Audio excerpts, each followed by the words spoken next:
का कार्यक्रम पिछले 6 वर्ष से चल रहा है जी। वो बड़ा ही सराहनीय कदम है। माननीय प्रधानमंत्री जी से बस एक आग्रह करेंगे कि वो मन की बात करने के साथ साथ मन की बात सुनेंगे जी। जब तक लोगों के मन की बात नहीं सुनेंगे तो सुझाव और शिकायतों की कैसे जानकारी होगी कि वर्तमान परिस्थितियाँ में किस तरह से हमारे लोग सर्वाइव कर रहे हैं, क्योंकि वर्तमान काल कोरोना के संकटग्रस्त है। तो इस समय हमारे साथ 2 प्रकार की समस्या हैं। एक तो हमारी आर्थिक तंत्र कमजोर हो गया है, दूसरा हमारा रोजगार पूरी तरह से लोगों से छिन गया है।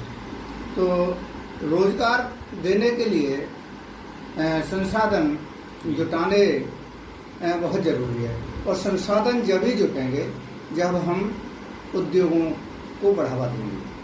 तो मन की बात के कार्यक्रम में सबसे अहम भूमिका बेरोजगारी की नजर आ रही है। तो बेरोजगारी के लिए क्या कदम उठाने चाहिए सरकार को, किस तरह से मन की बात के कार्यक्रम से संवाद करना चाहिए, कुछ कहना चाहेंगे इसमें?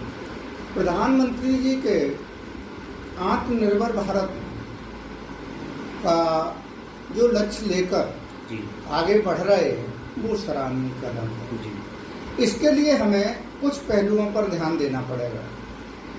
जैसे उन्होंने डिफेंस को मजबूत करने के लिए योजना बनाई है, इंफ्रास्ट्रक्चर को मजबूत करने की योजना बनाई है, एमएसएमई को मजबूत करने की योजना बनाई है, और विभिन्न प्रकार की जो हमारी मेन भारत का जहाँ विकास है वो एग्रीकल्चर पर निर्भर है, गाँव पर निर्भर है। तो इनके लिए हमें संसाधन करने के लिए सबसे बड़ी आवश्यकता है पूंजी की।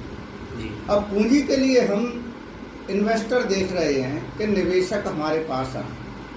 आज निवेशक इसलिए भी नहीं आ रहे हैं कि हर कंट्रीज में कोरोना का संकट है, कुछ लोग घबराए हुए हैं। ऐसे समय में मैं भारत सरकार को एक सुझाव देना चाहूँगा और माननीय प्रधानमंत्री जी से आग्रह करना चाहूँगा कि इस कार्य को एक प्रधानमंत्री मोदी जी ही कर सकते हैं, क्योंकि वो आत्मविश्वास से भरपूर है और किसी भी कार्य को निष्पादन करने में उनकी क्षमता है। जितने भी हमारे धार्मिक ट्रस्ट हैं जी। या फिर धार्मिक संस्था हैं, इनके पास जो पैसा है उस पैसे को उद्योगों में इन्वेस्ट कराएं, और जिस प्रकार से हम विदेशी निवेशकों को हिस्सा देते हैं उसी प्रकार से उन्हें हिस्सा दें। तो उनके रखे हुए पैसे पर जब उन्हें लाभांश मिलेगा तो जो पैसा हमारा वर्षों से रखा हुआ है और वो रखे हुए पैसे से देश का विकास होगा, देश की गतिशीलता बढ़ेगी, आर्थिक संकट दूर होगा, और उन संस्थाओं को भी पैसा मिलने लगेगा, क्योंकि ब्लॉक पैसा किसी भी काम नहीं होता है। दूसरा एक ये है कि एक विशेष योजना जो भी 2 नंबर के पैसे वाले हैं, ब्लैक मनी हैं, उनको भी कुछ दिनों के लिए ओपन कर दें कि इतना % टैक्स देने के बाद आप उद्योगों में ये पैसा लगाते हो तो हम आपसे ये नहीं पूछेंगे कि ये पैसा कहाँ से आया। जैसे ही हमारे पास पैसा आएगा इस तरह से वो करते हैं। तो जो मोदी जी का लक्ष्य है 5 साल में 500 लाख करोड़ रुपए इन्वेस्ट का, वो मेरे ख्याल से ये सारे संसाधनों से, चाहे वो ट्रस्ट हों, धार्मिक ट्रस्ट हों या ये बाकी के ट्रस्ट हों, तो हमें क्या है कि जो संस्थागत संस्था हैं उनसे पैसा लाने की जरूरत कम पड़ेगी, विदेशी निवेशकों से पैसा लाने की जरूरत पड़ेगी। और इस समय जो हमारा रिजर्व बैंक का गोल्ड कम हो गया है और हमारे प्रति लोगों की निवेशकों का जो विश्वास घटता जा रहा है, क्योंकि हम रिजर्व बैंक को जितना जितना कमजोर करते जाएंगे हमारा निवेशकों का, बाहरी निवेशकों का हमसे विश्वास हटता जाएगा। तो हमारे 2 काम हो जाएंगे।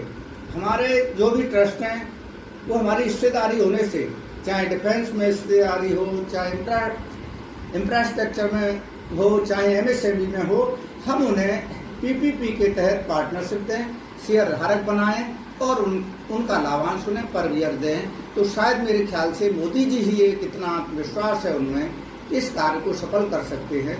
तो मोदी जी से मैं आग्रह करूंगा कि वो देश में रखे हुए सोने को उद्योगों में लगवाएं, और छोटे उद्योगों में लगवाएं, उसका लाभांश उन लोगों को दें, क्योंकि हमें उनके पैसे को फ्री में नहीं लेना है और देश के विकास में लेना है। कोई भी संपदा हो देश की, वो देश के विकास से बढ़कर कुछ नहीं होती, ये भी एक धर्म का काम है।